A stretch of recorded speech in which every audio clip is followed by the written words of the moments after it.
Upon being commissioned a United States Marine Corps second lieutenant on December 15, 1966, I knew that I was going to fight a formidable enemy.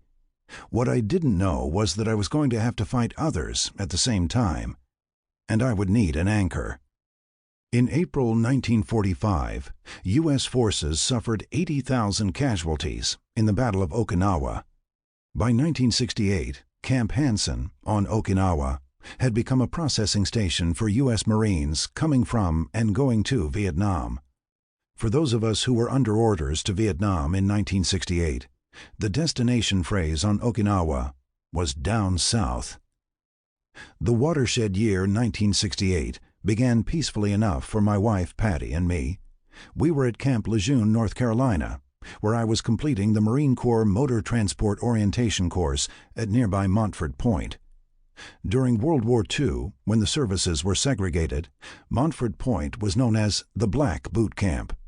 It was now the training ground for convoy commanders.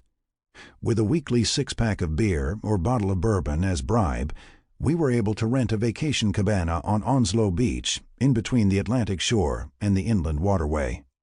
By the end of January, one personal incident occurred in between three historical events. On January 21st, the 77-day siege of Khe Sanh began.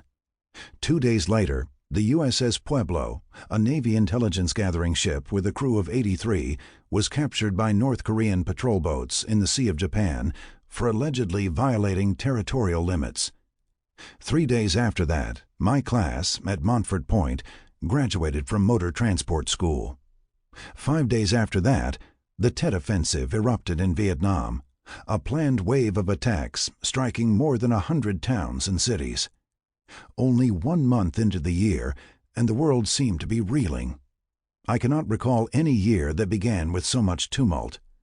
Patty would be witness to the coming events in Chicago, while I endured them in Vietnam. Naturally, at that beginning, neither of us was aware that we were not only witnessing history, we were taking part in it. While I was going through the Marine Corps processing at Camp Hansen, Patty remained at our rented apartment in Oceanside, California, next to Camp Pendleton. Previously, I was warned, in the Marine Corps tradition, that wives had no place in staging battalion training prior to shipping out to a combat zone. It was a demanding 4-week cycle and included many nighttime field exercises. I was assigned as the commander of a staging company with a staff of several well-qualified non-commissioned officers, NCOs, some of whom were doing their second tour.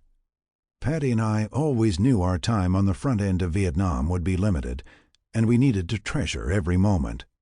We accepted the fact that within the coming year she could be a widow, an issue discussed endlessly among family and friends. Following that reasoning, Patty accompanied me west to Camp Pendleton for the staging battalion phase. We were fortunate enough to find a nice rental on the beach in Oceanside.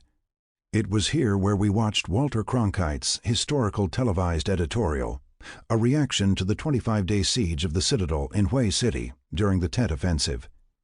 We didn't know it at the time, but Cronkite's address that night, February 27, 1968, would not only ripple across the nation, but also shake the inside of the Oval Office, ending Lyndon Johnson's administration.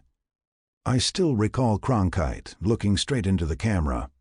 "To say that we are closer to victory today is to believe, in the face of evidence, the optimists who have been wrong in the past. To say that we are mired in stalemate seems the only realistic yet unsatisfactory conclusion.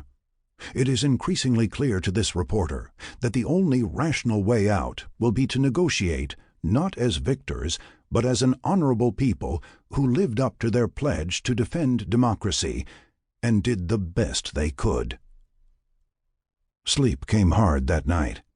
I had to be up at 5 a.m., known in Marine Corps jargon as "Oh Dark 30." Cronkite's speech echoed in my ears while I thought, what am I going into? When sleep finally came, I drifted into a recurring nightmare where 4 Viet Cong, VC guerrillas, AK-47s held at High Port, chased me through the Jackson Park golf course in my Chicago neighborhood. All I had was a .45 caliber semi-auto.